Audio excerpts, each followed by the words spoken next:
And this time, we got, if you want to introduce yourself, Well, Radiculo, thank you. aka Nice Balz being Müller. here. And a couple of days ago, maybe a week and a half ago, we were doing some lessons here on the beach, and then out of the corner of my eye, I see some guy flying, doing crazy spins, and I'm like, who the heck is this?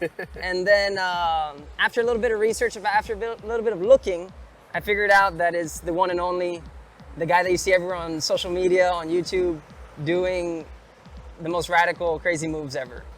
Radiculous moves. Radiculo moves. So let's start off with that. You told me a little bit about it, but where does the name come from? Well, nickname? yeah, Radiculo. It's a fun story. So it comes from a windsurf trick called culo. So Yeah. it's a radical culo, ridiculous culo. So And my is that friends, the one where you bring the wing? yeah, so you actually in winging I haven't done it yet, but Oh, it's okay. probably possible. But it's a windsurf trick in the base. So Yeah. you're riding and you tuck the sail over your head, you bring it above you, and then you do a crazy rotation. So like a And that's- downwards rotation, Ah, so it's not the a same one. cork rotation. It's not the same one where you bring with the wing that I see you bring it over Against and then you you, spin. and then it's the same style, but originally it's a windsurf maneuver I brought into winging. Yeah. And yeah, now it's called the Radiculo in winging as well. So it's, Oh, yeah?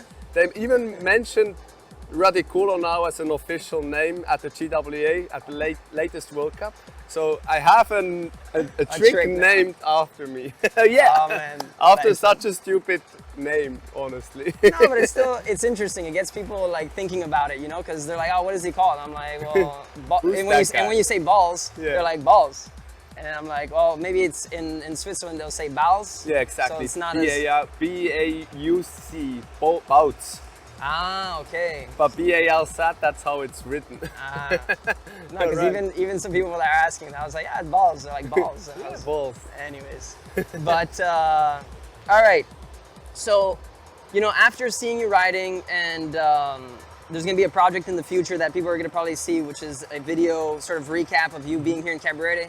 What actually brought you to Cabarete in the first place? In the first place, it's the Master of the Ocean event happening next week, so mid-February here.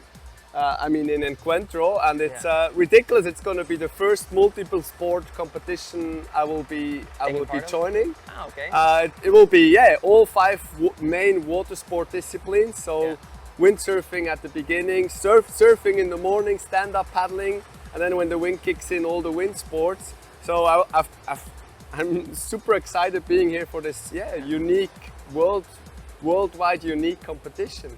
And so, do you generally surf? You have to do the surfing part. You Well, have to do the stand-up paddleboarding. I'm originally from Switzerland, so as Yeah. many of you might know, Switzerland ain't that famous for its prime surf conditions. Yeah.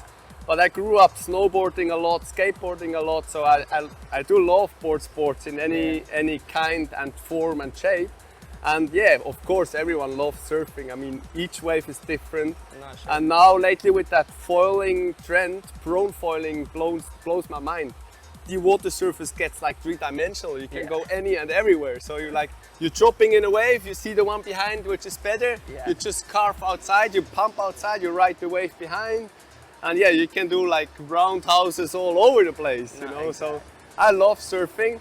The same with stand-up paddling, especially with the foil. Yeah. I haven't experienced many stand-up paddle wave sessions yet. Ah, okay. But in Switzerland, it's like a folk sport. Everyone's like Yeah, just cruising on the stand-up through the lakes and rivers. But And then while you're here, did you practice a bit or no? So you're yeah, going so in- I'm now 2 weeks already Yeah. in this beautiful water sport paradise. And I've been surfing not that much. I've had a barrel, which is for a Swiss guy a Mind dream. blowing. I mean, I made it into the barrel. I didn't make it out. I was Yeah. jumping out of the barrel, but I was like, I had this tunnel vision for like 2-3 seconds. I was like, whoa! No, but yeah, it's a dream being here, and I can't wait to see how this competition gonna turn out. So it's gonna be starting next week or starting this week. 5 days of competing, and you're gonna do all of it. And you're part of the Swiss team. Yes, Ah, Fly okay. Edelweiss, the airplane company which flies direct to Cabarete, to Puerto Plata. Yeah. I mean, it's for me as a young father with the family, it was insane. Easy check-in, direct flight, and we're in literally in summer, you know. Yeah, yeah. From coming from Winter. freezing cold winter to summer within like just a few hours. So then, is your first time in Cabarete, but then have you ever, you must have heard about it because you're windsurfing since you're a child. Exactly. When did you start windsurfing? I grew up windsurfing. That's Yeah. where everything started, and I've heard plenty of stories about Cabarete. Everyone Yeah. was telling me, oh, it's rather light wind, and I'm loving the strong wind. Yeah. I mean, I used to love strong wind. I've been always on the Canaries where there's like really strong winds. For sure. As for windsurfing, you do need strong winds. Yeah. But yeah, now 2 weeks here, I'm surprised about the wind quality. I mean, it's off-season winter and we've been riding every day, 20, 25 knots sometimes. Yeah. So somehow these rumors about this location. About the light wind. Yeah. I mean, and anyway, not I've got true. to say, Yeah. it's the foil paradise. I mean, Yeah. you have every day prime foiling conditions. You have the outer reef, which is mind-blowing for surfing on the foil. Yeah. Mellow, nice waves, which get to a certain critical point the further down you go the coast. More So you inside. can choose where you start. You can start in the lagoon, flat water, getting accessible into waves. Yeah. Yeah, it's mind-blowing. So I've heard a lot about it, especially my kite friends. Yeah, yeah, sure. But for windsurfing, it used to be No, it used to be the it place. used to be the place in the world for windsurfing, and then it got quite calm. But as So the were sport evolves, I believe with foils, it's going to be a game changer again. No, sure, it should be, theoretically, it should be on the comeback. But in a way, I'm surprised that you've never been here because as a pro, because you're a pro windsurfer. Yeah. So Exactly. you had to travel. That's, you know, I'm traveling the world for these competitions. But where do those competitions happen? Where are the That's world? that's the issue. I haven't had a competition around this area. Oh, I've okay. been in the Caribbean before in Bonaire. There Gotcha. used to be a World Cup, Yeah. and it's a busy calendar if you want to do all these competitions. Sure. So my time is limited and my bucket list is huge. Yeah, yeah. But I'm definitely coming back to this beautiful paradise. I mean, we've had incredible days already, and it's a dream being here.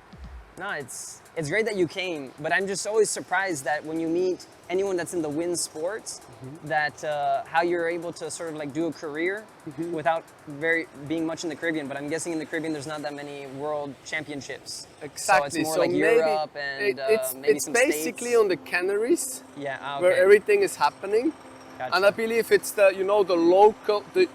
I wouldn't say Europe is like the mecca of water sport, but in Yeah. France there's a huge scene. No, those guys are And- hardcore. Yeah, they're hardcore, and we Yeah. do have multiple competitions in Europe. Yeah. And for me, I mean, it makes sense doing these local competitions as well. But I mean, everyone dreams of palm trees and those beautiful Caribbean vibes. No, exactly. But You have it's the water in the yeah. back, so.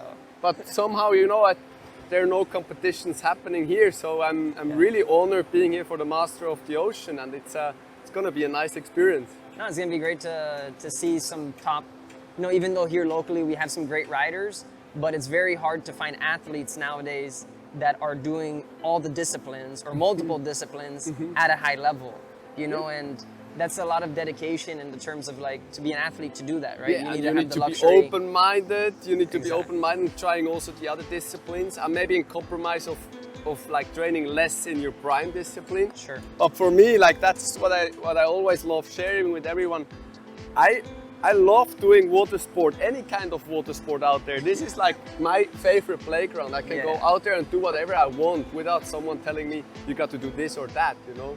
And that's why I And that's don't. something I've even seen, you know, like it's almost a bit inspiring. That's why yesterday when we were out, I stayed until the nighttime. You know, Yeah. generally speaking, I'm like, it's getting dark. Even though it's still windy, I'll just head in, you know?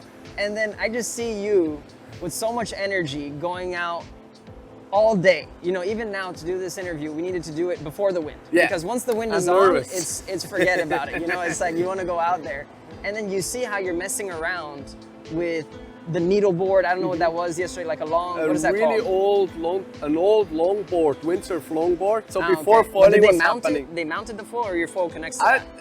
I saw that board and I saw it has the original deep tuttle box. Ah, okay. So I knew there would be a foil fitting in it. So I saw it and I was like, oh, I got to ride that board. So it's an old school traditional cruiser windsurf board. Yeah. and I mounted a new school foil to it. No, I love like experimenting. We might have to add a photo of that so people get it, because it looks weird as heck, you know? I love experimenting with it, you know, with things like that.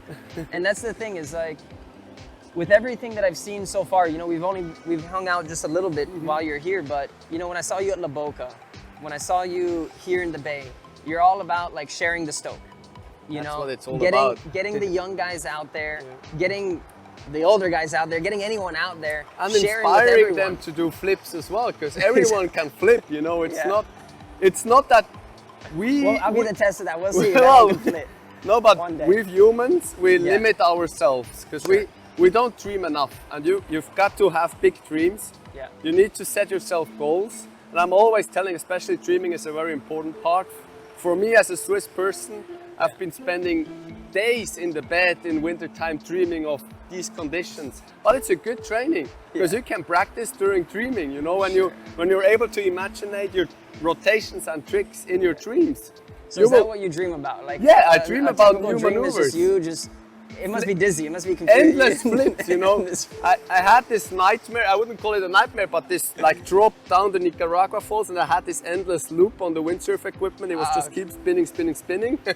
No, but imagine you get in a situation and you want to try a flip. Yeah, sure. If you do it for the first time and you're not able to like figuring out what you're gonna do, you will be shocked and like freezing. But if you already done it like multiple times in your mind, in your dreams, you will be like, it's not the first time, I've done it before in my dreams, and you're able to stick it like first attempt.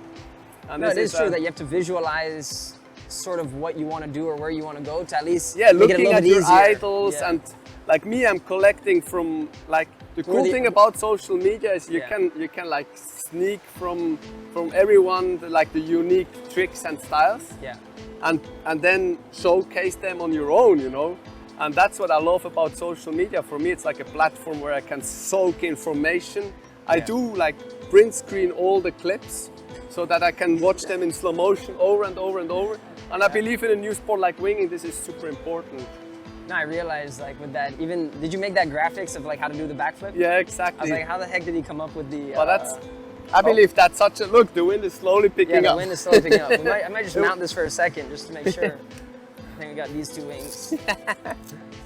No, because, you know, your wings all good? Yeah, it's fine. Bang. Oh. In any case though, you know, it's like... There we go.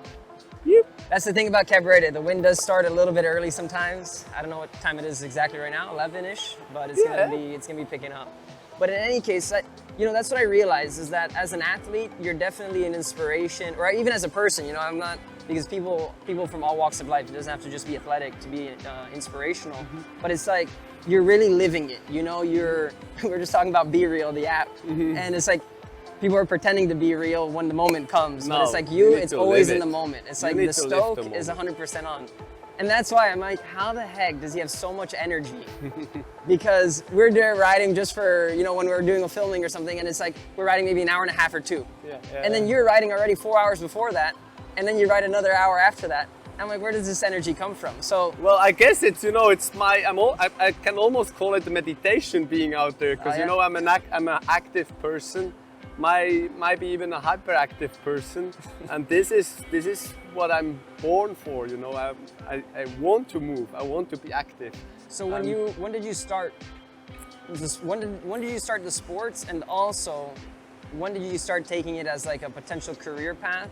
And on top of that, was your family involved in water? I don't know if your family was involved in water sports at all. I believe that like the easiest access into water sport is when your dad is doing it or your parents. And I've been lucky growing into a very active, sportive family. My parents, they do love water sport and snow sports. So they're windsurfing. Yeah, exactly. My dad and foiling, it's a fun history. He's still scared of it. And I do have two brothers, and I need to mention like these two brothers. They're a big part of what I showcase, because we grew up together. We pushed each other from the very beginning. I'm the oldest brother. So I mean, my smallest brother is probably the craziest of us three. But we've been like pushing each other from the very beginning. But wind foiling, Everything, windsurfing, windsurfing at the Do beginning. they compete as well or no? They would be on a world class level, and actually Jack, my middle brother, and me, we're competing the finals in wind foiling in the wind foiling world championship. So we're like face to face having a brother fight, like a bromance. we hate each other and love each other, and it's always fun like competing against each other. Yeah. And I would say we were pioneering the foil freestyling hype. Yeah. At the very beginning, because I'm almost sure we've been the first guys starting to do tricks with the windsurf foil equipment. And I still remember how it all happened. Like we've been riding and we thought, wow, I mean, we're freestylers from the very beginning by heart. And we've been riding on these foils and we felt very limited, like 7 or 8 years ago, just cruising around. Sure. And I remember the first session, it was a gusty, bad windsurfing day, but we've been foiling, and then we started hopping those first maneuvers, like a frontside 360 on the windsurf equipment. And the first attempt, it was like boom, and I was like telling my brother, what the heck, this is a trampoline, like you can get this bounce out of flat water, you jump 2.5 meters high, and now, like a few years later, we're doing tricks out of flat water which would never ever be possible with a normal windsurfing fin. Sure. So we're changing the sport in a way. Do you think the old windsurfing, not the old windsurfing, but the like original the traditional windsurfing, fin windsurfing, is that going to be replaced by the foil it's version? not. It's just going to be an additional discipline because it's too technical. It's very expensive as well in a kind of way, but it's not easy. And surfing like a surfboard, it's plug and play and you go. And with the foil, it's gonna be a niche, but it's definitely gonna showcase like the highest level of what freestyle surfing potential can happen. So back to my history of how I grew up or how I did it. My dad, when I was 11, he built a skate park in our house. So in like 2 doors next to my living room, I had a little mini ramp. Now it's a huge bowl. I mean, I might gonna show you some clips of it, but it's a huge skateboard bowl. 2 doors from where my living room, like my bed was. It's inside the house or it's inside the house? Inside the house. It's an old like timber jack house, and where they will like store the wood. We've built like the skate park. So it's all year round. And the ignition story was like he didn't want us to hang around in the skate park with all the bad boys.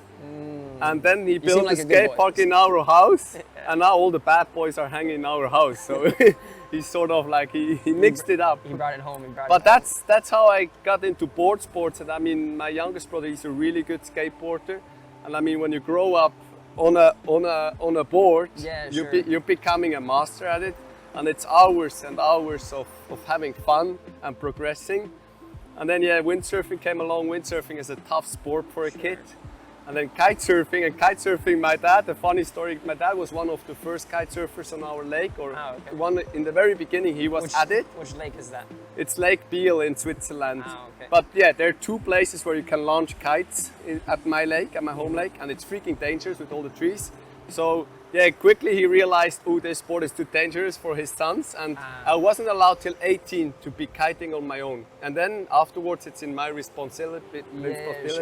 So it was my decision to go kiting at our lake. And this held me back a bit in kiteboarding, because I remember with 12 I've been kiting at the sea doing like unhooked railies. I was like, wow! Loving the sensation of flying. But he kept us quiet with kiteboarding as it was freaking dangerous. I mean, he hit the harbor wall, he went down the river, he ended up with the kite in the trees. When kiteboarding started, it was a disaster. And I'm sort of happy that he kept us windsurfing, because our lake has very rough and gusty conditions, so for windsurfing it was safe for him, and he could be like surfing and kiting on his own without like so he was kiting while you guys were windsurfing? As well, like it happened. But I mean, when you have three kids, I'm seeing it now a lot. It's a full-time job running after her. But I'm sort of like, I'm lifting my hat all the time. Like, it was insane how he brought us into sports, also snow sports and any kind of sports. And I'm very thankful for that, for sure. And that I'm like, now my goal is also like to just being a cool surf dad like my dad used to be, and sharing the stoke and sharing this passion for water sports.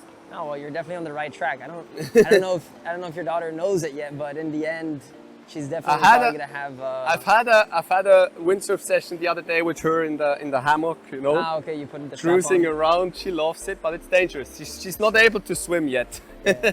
but one day. No, and then the competition side started. I love and hate competition, just as Sure. everyone does. I mean, I'm so eager to become better than I was yesterday, and this is like the main motivation for me in competition. I love how like everyone gets to a competition super hyped, Yeah. and I hate how everyone leaves the competition fully Bummed. frustrated and bummed. Yeah. But this is like a motivation to push you to become better and try something new. Yeah. And at each competition, I see people going over their limits and progressing the sport, and that's why I love competition. And I've started very early. I've been racing as a little kid, Swiss windsurfing tour. I even won some slalom races and whatever.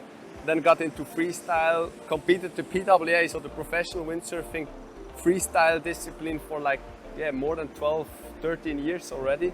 And you're still doing that today? Yeah, or no? still doing it. Oh, Never okay. got nowhere. Now I'm doing it with the foil, and it's another story. So I never okay. got nowhere. I was at the high level, but Yeah.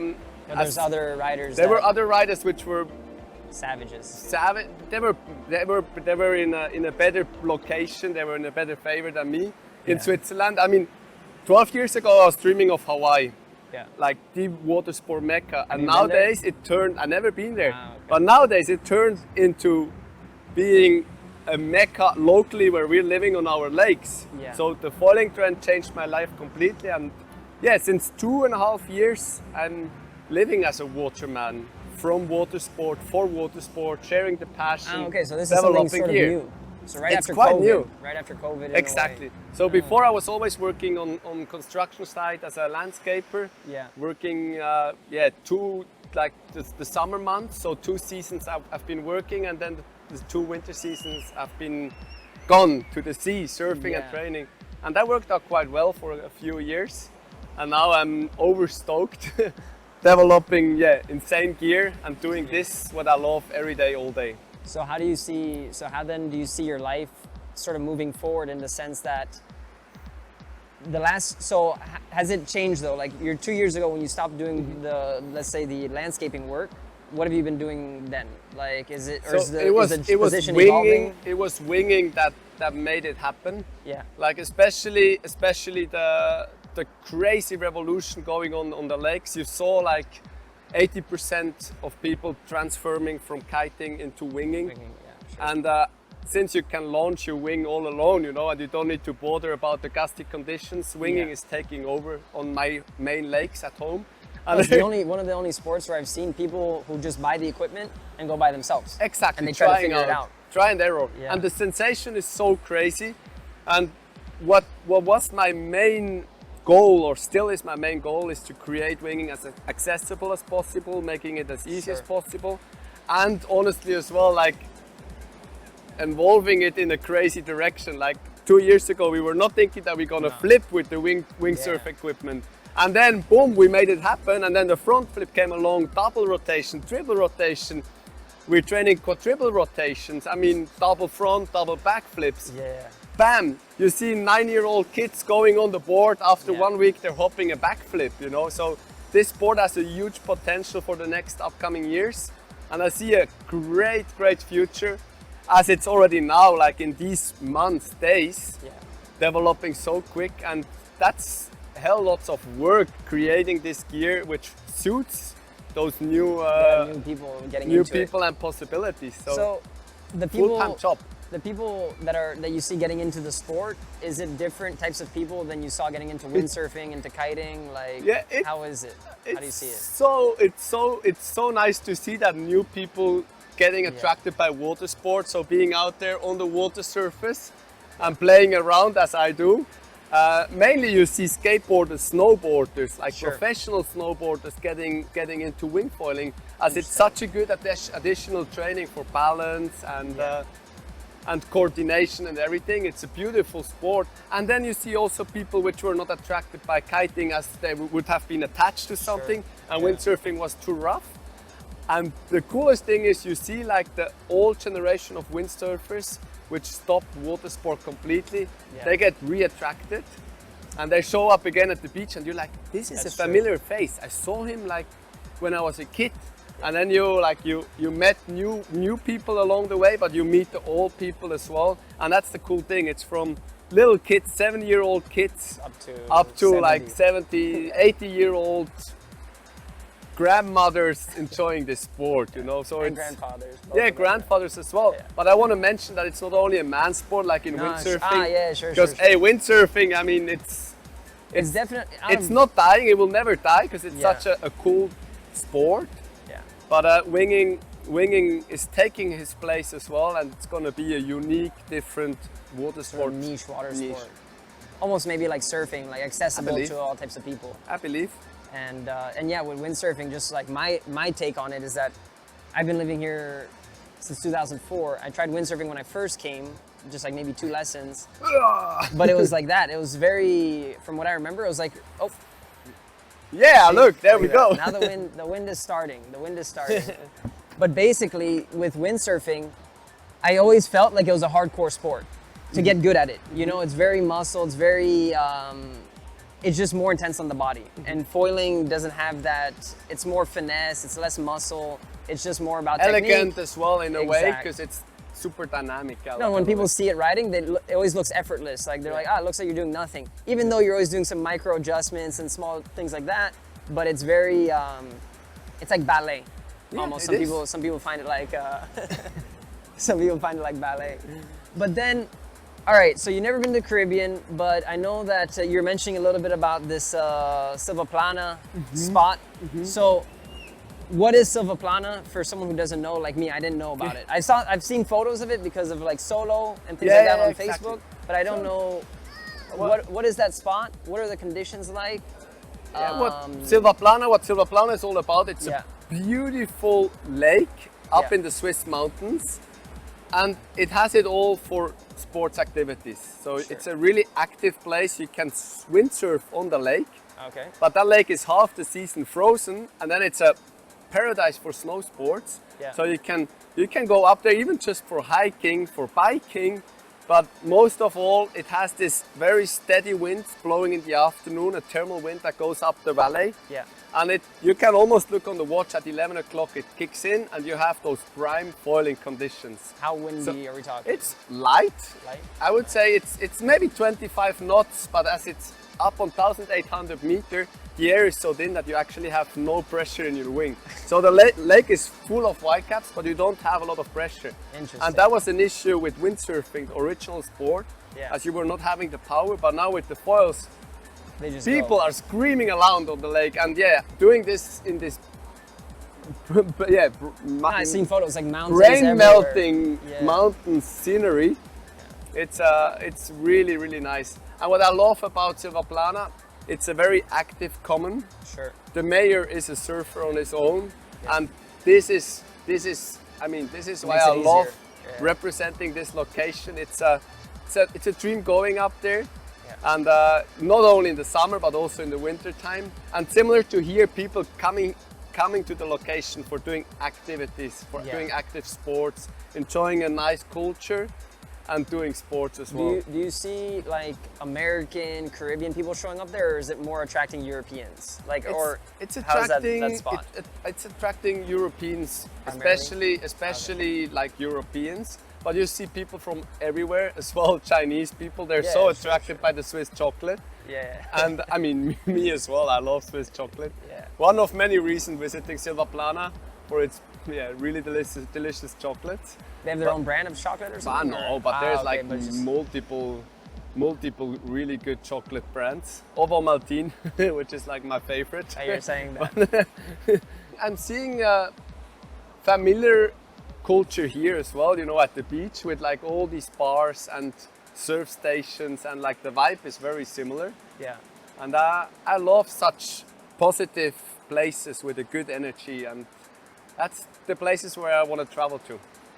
No, and that's why I was like almost how I was thinking about it. You know, like when you mentioned Silvaplana, I was like, it seems like it has elements of Cabarete. The biggest difference though is maybe that campsite that you mentioned, which makes it even more accessible and also gives it a like a unique touch. You know, because like anyone who's been camping knows that camping atmosphere. Yeah. It's very like homey, very communal. And I'm surprised it's not happening here, or not that much. Like there's no real campsite or camping. More in the lifestyle. mountains. More in the mountains. Yeah. But then people also, even though we're in an area with mountains, people sort of they don't take advantage of it. You know, it's not like other places in the world. Here, people are more orientated with the beach. They like rivers. But we do have mountains. But the I'm camping, chilling at the beach. no, exactly. You know, Which is when they have the beach, it's like it's hard to. They sort of leave it at that, you know? Maybe that goes back to the creativity and imagination of like opening your mind to hiking, to biking, to all these sports. But, you know, that leaves room for opportunity, you know, which is a nice thing in a way. It's still an untapped thing.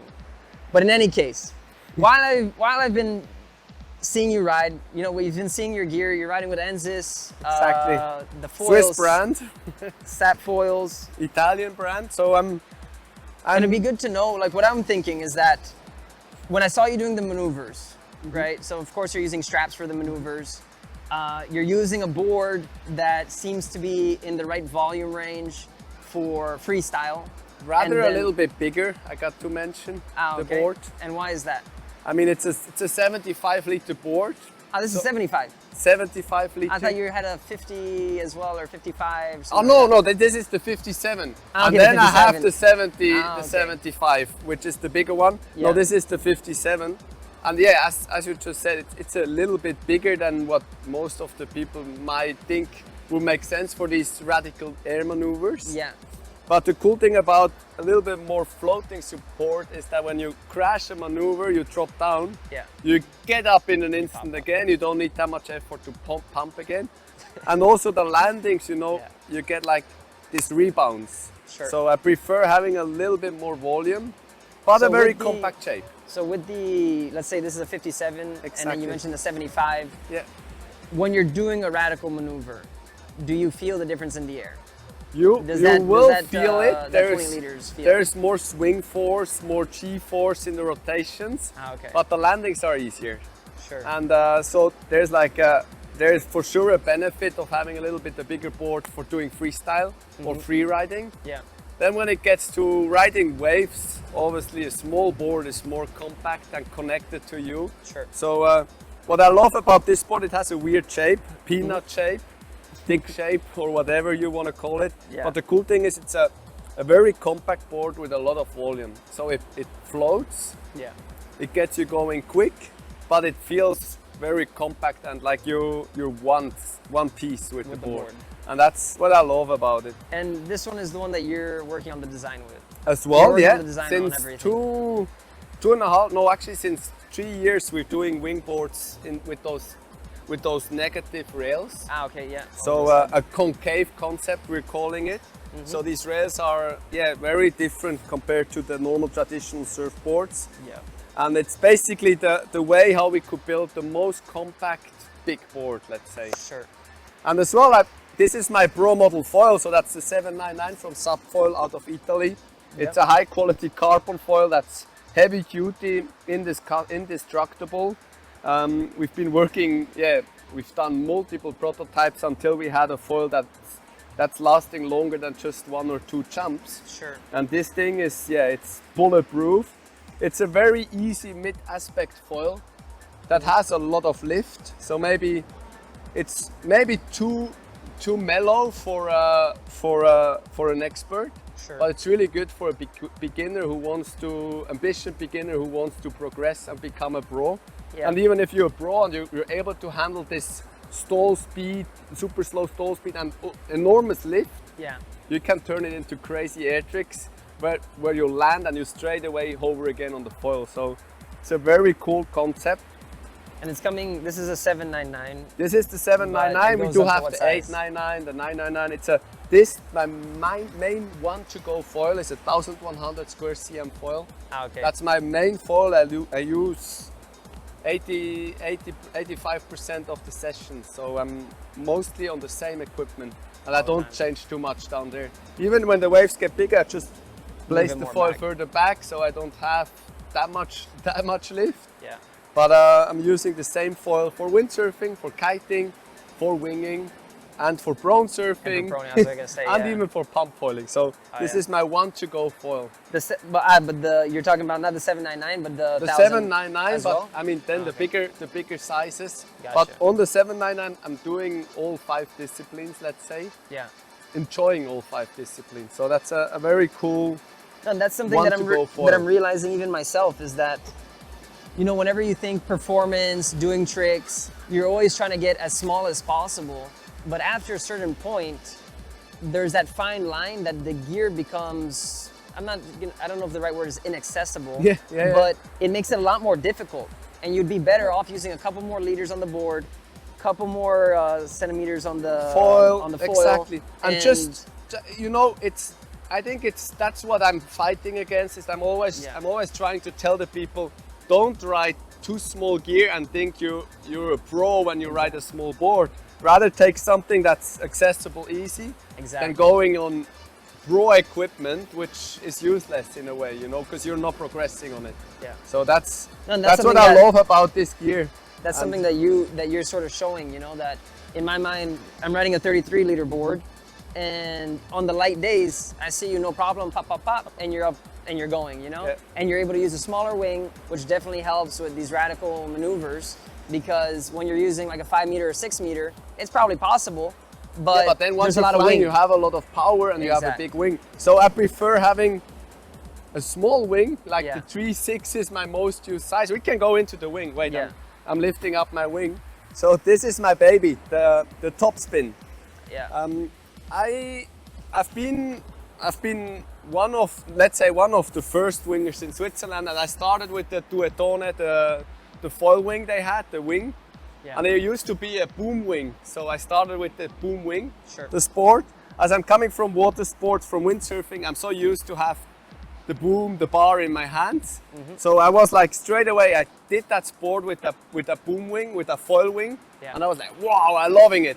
And then eventually, like, the sport started developing, and everyone did those soft handles, which are easy to pack. It's a backpack, light, and no rigid thing on it. But from the very beginning, for me, it was clear I want to ride with a boom, because there are a few benefits I prefer for my kind of style of riding, which is like a very active freestyle style. Sure. I want to cruise around and do tricks with it, and I need to have this direct connection. So maybe this sport can have different disciplines, different styles. Sure. But this is my baby. It's the top spin, a boom wing. It's not an oval, it's an oval egg-shaped boom. Yeah. So a very comfortable direct connection to your wing. It's a powerful wing. That's I'm always saying it's like my friend by my side, you know. I can trust this wing. It has the power source when I need it. It floats when I want to have it floating next to me, and it's very compact in a shaped way, so I can do crazy rotations on it. Exactly. It's not the lightest wing on the market. It's still pretty light. This is a 3.6. It's a 3.6. But the cool thing about this one is, once the power is in the wing, it floats so nice that all you got to do is just balancing it in the air. Exactly. And it comes in beautiful colors, each size a different color, which my boss was a bit worried about and stressed, but I'm loving it. Because like this, I see my friends on the water and straight away I recognize the size. You know the size, sure. The size and everything, and you know as well who's on the water. As well, a very important point about this way, it comes with windows. Yeah. And that's something I really want to mention. The busier it gets on the water, and it will get very busy in the next upcoming years, I expect. Yeah. The more important are these little visions to give you this secure when you're riding. And I believe that's very important, that the brand's gonna place windows in the wings. This one's actually pretty clear. It's a clear little vision, and when you ride in an active position. There's some that like distort the vision, and this one I feel like it's perfect. It's good. A nice vision, and it's a really good tempered material we've been using now since 3 years. Okay. So this NC's project it feels like mine. It's my baby. And the cool thing about Ensis, the boss Carl, he's swinging on his own, and he's never ever saying this is not possible. Sure. That's why we have boards which are looking very different to the market, and that's what I love. When we have an idea, he says, "Let's try it. Let's give it a try. It might not gonna work in the first attempt, but we're gonna make it happen." And that's why I love this brand and the concept we're riding with. And in terms of the attachment point, I see you use this. This is perfectly fine. It holds up very nicely. It does holds up perfectly nice because, as you can see, it's long. we've did some testing in the short break and let it bounce. Yeah. So if you're going into radical conditions, you might better attach it to the handle or both even. Sure. But as I'm rather a freestyler, free rider, and on the lake, this wing is perfect for free riding. Getting into sport and doing the first crazy trick. So from beginner to winner, the top spin is your perfect wing. I like that, beginner to winner. And then about the leash. So Yes, you're not using it on, how does it come originally? Does it come with a leash originally? Yeah, originally this wing comes with a normal wrist leash, wrist like leash. everyone is using on the market at the moment. Sure. Me, as I'm mainly a flat water freestyler, Sure. I use this wrist leash. It's baked with sand now. But the cool thing about waist leash. Waist leash, not the wrist leash. So I ride with the waist leash. And you ride it loose. I have it loose, so it spins around when I'm doing handle passes or whatever. Gotcha. Not that loose, a little tighter like this. But it can spin around.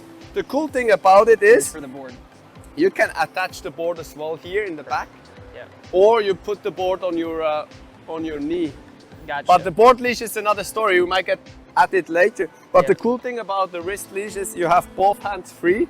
Yeah. And you might see me doing those crazy air spins. spins. Now it spins like this. The cool thing is with the wrist leash, like when you know how to spin it, you have your hands free. Yeah.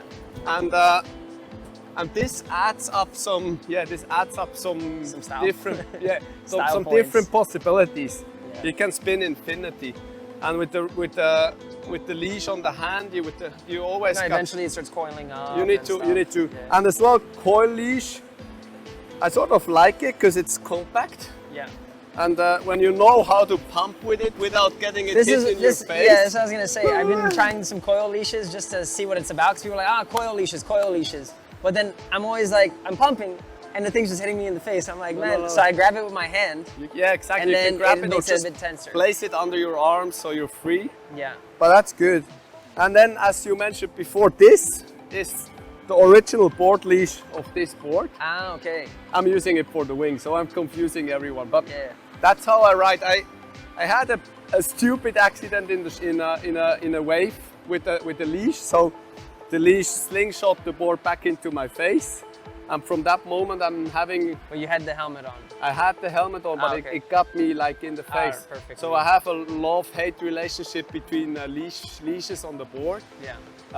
It's dangerous. I mean, I'm not recommending anybody riding without a board leash, as if you lose your board out there and you don't know how to get back after your board, I mean, sometimes it's simply impossible getting your board. So better ride with your board leash, unless you have a friend who plays the role of being your board leash in a kind of way. He's looking after you, you're riding together, and if you see your board drifting, you're grabbing it. Yeah. I mean, anyway, that's a important point. Better ride together. I mean, that's what we always need to mention. It's dangerous. You never know what happens. Yeah. But still, I want to share a little way how I'm getting after my board. The pro tip. If I'm losing my board, I can sort of body track after it on the Swiss lakes where there's mellow current and waves. So if your board drifts away, you can turn your wing upside down so the leading edge is on the water surface, and then you can basically body track like in kiteboarding, downwind. And when you put your hand on that side, you can cross 45 degrees in that direction, and when you put it on this side, you can cross in that direction. Yeah. So, like this, you can pretty efficient chase after your board. Yeah. But Because I still, tested out, like I was telling you before, I tested out that one position just like that, but I never thought about applying the hand pressure. and then you then- create angle and Yeah. you get after your board. But But yeah, it can be very dangerous being out there without the leash and then Sure. losing the board all along. especially like, that's why in a lake maybe it's different. I haven't ridden in a lake, so I don't know other than La Boca, even though La Boca just has Nothing like a happens, the little, board stays, Yeah. you know. But here, when you have that swell and that current just lifting your foil, then Well, it's, if no one's there to help you, it's game gone. over. So, all right. So then, yeah, you haven't been using a board leash, which is interesting. But then again, for freestyle, I think it's completely no-go. It's my even more dangerous I because think when you it's way do more dangerous. upside down rotations and you have a No, leash, pull the board right it back pulls to you. the board right into you again. And then as well, when you do like creative stuff, you're just gonna like tangle with the leash and you will be like tangled Yeah. all over the place. So we're still working on the wireless connection system. Yeah, the wireless one. The not existing yet. Does it work with Bluetooth or? We don't know yet. I don't know yet. It's coming. It's coming. Airdrop some sort of. No, but that's why like seeing how you set up your equipment, it is an interesting thing because whenever people are watching videos, they're always seeing this high performance stuff. And I think it's important that people start realizing that this is maybe not the best option all the time because yeah. what you see in a video of a promotional video especially, it's not always the reality. You know, these shoots are very set up specifically Exactly. showcase certain things. And sure, you could always ride this equipment, but then again, for learning, for getting better, for having fun on the water and having more water time, it's not optimal. Exactly. But As well, like just as you mentioned before, I wanna share my strap riding style as well. It's a very unique strap riding style. We eventually started with it in freestyle windsurfing. yeah, So I see many different styles of how people ride with straps. I understand that strapless is like the nicest thing. You're free. You can like move around however you want. I love riding strapless. I'm a big fan of strapless. As long as I don't start jumping strapless, then it gets dangerous. Well, even that's fun, you know. But I ride my straps very narrow at the bottom and high. So I have this connection on the feet, not only in the center of the wrist, but I'm having it surrounded my feet. So I'm very far inside the strap. So my whole leg is in the strap almost. Yeah. But I have the potential of twisting my feet to get out. 360 degrees if shit goes wrong and I crash. And if your strap is like tied like this and you wouldn't get out anymore, you're potentially gonna break your metacarpals, what I did before already. Yeah. So in that way, it's a bit a looser feeling at Sure. first because you have the strap really big, but you're all in. So this might help as well when you try crazy maneuvers that you not fuck up your ankles all the Or your time. knees, yeah, even. And then So- this is also the same concept in the front? Or this Yeah, is a in little the bit front tighter? as well, but I'm sharing this board with my wife, so she Okay, rode it before. okay, that's why it's a bit tighter. Got to make it bigger now as the wind is slowly starting to Slowly. build up. I think I saw one guy out, Yeah, two guys out. no, I always mention if you have any questions or thoughts, just pass by at the beach and ask me about it. I love sharing my experience I think that's and make this sport better. a little bit more It's accessible, safer. And then about the helmet, because you know, I see you riding with a helmet, which is great. There's a lot of people that don't ride with helmets, and I realize you don't use an impact vest. Well, that's an interesting part. Yeah. I should ride much more with an impact vest because Yeah. it's simply like this foil. If you shit don't goes feel wrong, you don't feel ever your back pain or like a rib pain, like from a bad landing or something like this. as well. But I'm more concerned about like foil. injuries with that foil. So I highly recommend an impact vest when you ride and do tricks. Yeah. I didn't brought it with me. I should have. I have a really good impact vest. I use most of the time when I go into a new maneuver or in Switzerland simply to keep me warmer. Sure. Sure. But yeah, as you mentioned before, I ride with the helmet since ever. My dad, he gave all three of us helmets when we started doing the first crazy windsurf maneuvers. Ah, okay. So he felt a little safer. And yeah, I grew up windsurfing with the helmet, which was very unknown and uncool in a way. Like skiing, snowboarding 25 years ago, you were a loser when you were riding with a helmet. And now I wear my helmet all the time. I don't feel it anymore. It's we did this whole thing with the helmet on. It's a part of mine. Yeah. I feel naked without the helmet, and I always hit my head when I ride without the helmet. And it's just one thing less to worry about. So when you crash, you can protect your face and your neck, or like your balls or whatever, and you don't need to bother about your helmet, your head. But they're really good helmets existing, just as this one. It's a very light helmet, and it's adjustable, so it fits most of the people perfect. As a one size. This one comes as a one size, which is mine, the Pro model. Yeah. And then we have the kids version of it, and the medium version. So this is like the medium large version. Then we have a small medium version. Gotcha. But it's the best thing, protecting yourself, and just one thing less to bother about when you're trying something new and going out of the comfort zone.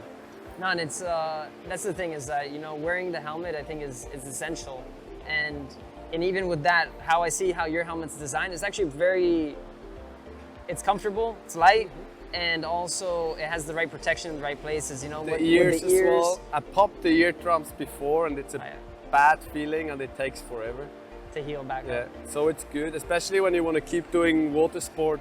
When you do a rotation and you drop on your side, there's a high chance that you destroy your ear, and then it's just bleeding out of your ear non-stopping.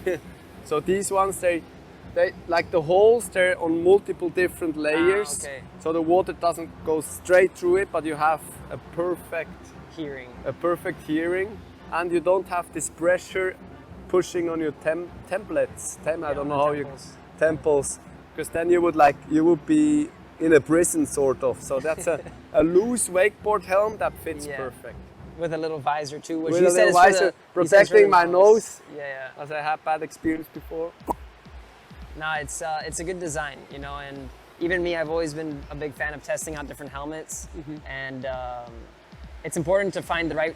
Because once you have the right protective gear, you almost don't feel it anymore. Exactly. And that's what people forget. They're always thinking it doesn't look cool, it's not freeing, it's not this, it's not that. I'm like, what is cool is being able to keep riding every day. Exactly. It's not being off the water to do a stupid haircut. Exact. It's but people forget that, and they only realize that they should once something bad actually happens. Exactly. Or if it happens to somebody else, which is also not ideal, but it's that. So, we've talked about a lot. I just want to sort of finish it off with some thoughts about, you're going to be pushing the sport. It seems like you're going to keep in wing foiling. You're going to keep developing gear through the brands that you're working with. And with that, how are you're going to be balancing it? Like, you're just a new father. I'm guessing you're married. And how are you going to balance all this? What is the next 5 years looking like for you? Well, I'm always saying, what a time to be alive. It's the perfect moment to try a new maneuver today, and to share the stoke with the family. When we first came here like 2 weeks ago, we thought, the wind will only kick in by 2 o'clock. So Eva, my wife, she's a very eager water woman by her own. And she loves since before. We met through water sports. She's been competing as well in PWA windsurfing, so she's been competing winging as well. She's probably the first female doing jumps, like frontside 360s. Gotcha. She won the first competition in Tarifa, so the first wing competition in Tarifa. We both won it actually, 2019, the Tarifa Wing Pro. So she's a really active water woman. And we thought, all right, the wind is only coming at 2 o'clock. How are we gonna manage it with our little daughter, the situation? But luckily the wind been way earlier, and we've been both able to sail, be on the water more than 2 hours each. So we're doing rounds. But it's a full-time job caring after a little kid, and it's giving so much as well. And as I mentioned before, sharing the stoke with her is insane. We got her bodyboarding the other day here, so she's slowly starting experimenting or experiencing the sea, which is nice, because in Switzerland it's too cold the whole season even. Is there baby neoprenes? I guess we have a baby neoprene from O'Neill, my sickest sponsor. They do have the coolest accessory for water sports and even nice beach clothing. How thick is it for a baby? Is it Well, also 6mm? No, no, I do have a 6'5" I use in winter, okay. but the baby one is actually thin. It's yeah. like sort of a lycra sun protection. But Okay. babies shouldn't go in colder water than 33 degrees. So, and this water here is like 29, 28-ish, Yeah. I believe. So it's Uh, almost too cold. 33 degrees Celsius. Should be the water Jeez. temperature for a baby. So, Interesting. but now she's growing a little older, and now, I mean, she's swimming fine in the water here and having a great time. No, you can see Yeah, the as you kids can in see that. all day long. Yeah, Just yeah. protect your skin, guys. As you can see, I got a bit of sun yesterday. As it was cloudy, and I thought, oh, clouds. no, I go without the Yeah, lycra, and yeah. it got me. It got me. Stay safe. Protect your skin. No, well, man, it's been great to see you coming down here, and I hope that this is First, not the but last. not the last yeah, time, exactly. for I hope it's sure. not the last trip, because also, you know, Cabarete, you've been maxing out the wind capabilities, Yeah, you know, but exactly. there's so much to do around, like in the town and in the country.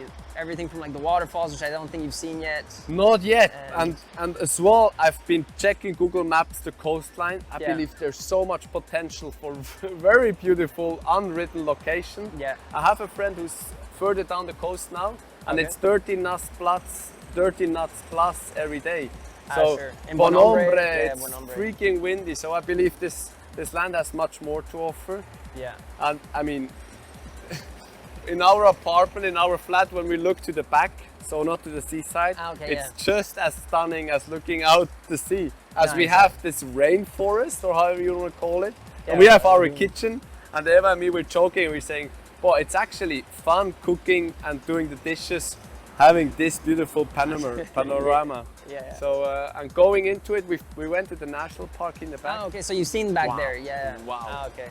'Cause I was gonna tell you, there's a bit of a like a crystal lagoon that you Yeah. can swim in. Did you go The swimming? water was crystal blue. Like yeah. I thought, I wasn't sure if I should jump in it. But then as I see the floor and everything, it was clear. Yeah. And the people were telling me, sure, jump No, in. it comes out straight from the ground right there. yeah, You know, it's so almost drinking water, I guess. there Wow. are people that use it. No, there's people that use it back there, and it's because there's a cave connection and all that. There's a whole Amazing. other world out there, and that's what it goes back to. What we were saying with like people not really camping and things like that. You know, people are not really doing mountain biking. People are not really doing off-road motorcycling, and there's just so much to explore. But it's unknown land. You know, so here it's nice, it's easy, it's safe. We got a foiler out now showing. yeah, the first showing kite it's is done. hitting the water. But Early morning. early morning. Yeah. Now there's some guys here that are hardcore, and, which is good. Which is good.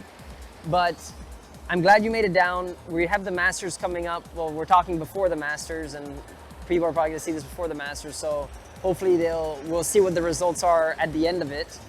You're gonna be competing with the Swiss team. Exactly. Team Did you decide medals. what discipline or not yet? Yeah, it's a good question. I'm probably gonna stick to windsurfing, and Okay. but yeah, my main goal is doing everything and having sure, a great sure. time, sharing the stoke with all the friends. And I'm not here to win it, you know. I'm here to just have a great time, and let's see where it goes and No, where, it's gonna be- where it leads us. And gonna my be dream would be being here competing with Kai Laney one day. So Kai, you should come over. Kailani, Zane. Have you met Zane? I'm guessing Yes, through as windsurfing. well. Such a humbling guy. Yeah, He- yeah. He's becoming a dad soonish. Ah, yeah. So I think that's the reason why he's not coming this season. Ah, okay. But such a cool guy and a very inspirational guy. Well, as if you want to well. go to Hawaii, isn't this the guy to go with? Yes, for sure. You know, He he's- invited me already before, and I mean, we one day we're gonna make it happen. You got to find the time for it.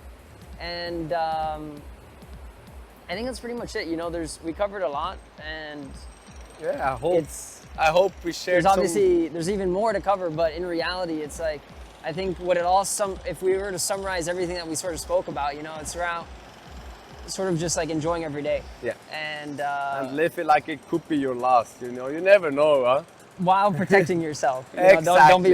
reckless, type of thing. Don't be reckless, but enjoy what you have, enjoy what you do, Yeah. and dream big and make it happen. No, it's gonna be interesting to see what happens for you in the future and even your daughter growing up, because I have a feeling if she has half the energy you have. You're in. Yeah, you're at in the for a lot moment of- we're you're in for a lot of struggling work. with her energy, so it would be nice getting her like into something. Let's see, soccer, hopefully not. Soccer? no. It Running has to be around. something. It has to be something with Board with- sports, I with hope. board sports. But it's gonna be her decision, No, just sure. as it was mine. How young was the youngest? How young is the youngest wing foiler?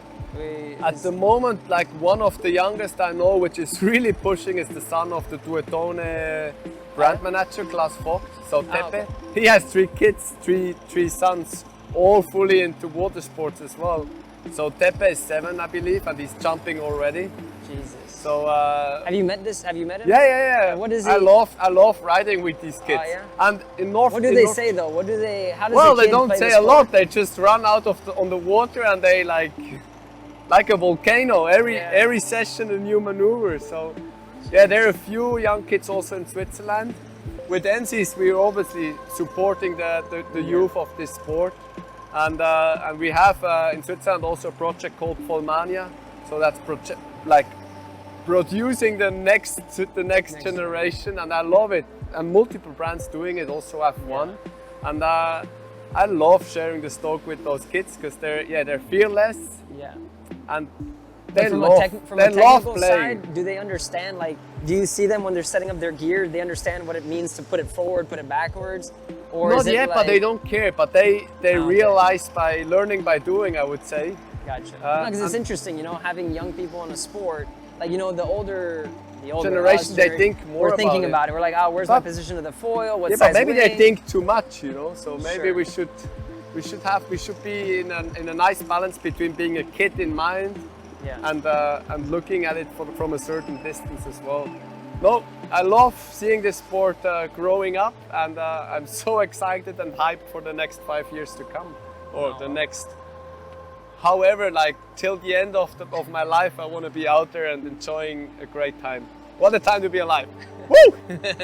But alrighty then. So guys, thank you very much thank you for your time. And you. I hope people that made it to this point got to know a little bit more about you. Mm-hmm. You know, you're a great guy overall, and I'm not saying that there's not a lot of great people in the world, but it's very refreshing to see someone that is open-minded, I think is the best Mm-hmm. way, with a high energy, sharing the stoke. Overstoked. And it's almost like an overstoke, which is great because it's the complete opposite of what you sometimes see a lot of people. You know, no one wants to No, like you need to go through engage. life as an optimist and not as a Yeah. pessimist. The optimist rises the sail, the pessimist stays in the place. Yeah. That's Ah, why we hit the water now. Let's do this. You think you can? Alrighty. So that's it, guys. This is Balz Müller, aka Radiculo, on social media. The guy is, when you see it in the videos, what you see him doing in live is exactly the same. He's also, if things don't work out, Circus Soleil might have a new act, you know, balancing wings on the finger. Yeah. But no, things will continue to go forward. And this is Charles Osterlin with Liquid Blue Cabarete in Cabarete, Dominican Republic. And hope to see you guys soon in the next video.